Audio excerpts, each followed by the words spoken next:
I never imagined the creaking floorboards would lead me to a secret that would unravel my life like a spool of thread. It was a rainy afternoon, and the incessant drip from the leaky ceiling in the attic had finally pushed me to investigate. Guided by curiosity more than necessity, I stumbled upon a hidden door behind a stack of old boxes. Inside, the room was dimly lit, dust dancing in the air, but what caught my attention were the stacks of neatly tied letters and small, carefully wrapped gifts. My heart pounded as I opened the first letter, each word on the page unraveling a world I never knew my husband inhabited, a world filled with clandestine meetings and passionate exchanges with women who weren't me.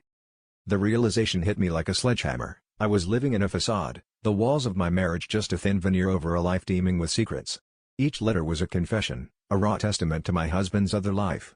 There were dates and places I recognized from his so-called business trips, and suddenly the late-night meetings, the unexplained absences, and the whispered phone calls made a sickening kind of sense. As I rifled through the gifts, each one more intimate and personal than the last, I couldn't help but feel like an intruder in my own life, a stranger in a narrative I thought I was the main character of. I confronted him that evening, my voice trembling as I laid the letters and gifts on the table between us like evidence in a courtroom drama. He stood there, eyes wide, unmasked for the first time in our years together. His excuses were weak, his apologies more so, each one a threadbare attempt to mend a bond that had been fraying for far longer than I had known. As he stammered through his justifications, I realized it wasn't just about the betrayal with those women. It was the betrayal of our shared dreams, our future plans, everything we had built together being nothing more than a stage for his deceit. The twist came not from him, but from within me.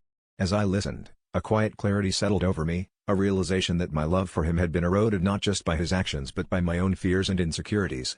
The hidden room had been a physical manifestation of the emotional distance between us, one I had been too afraid to confront.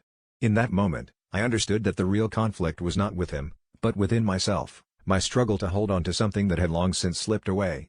I left the room, and him, behind, ready to face a new chapter, one where I was finally the author of my own story.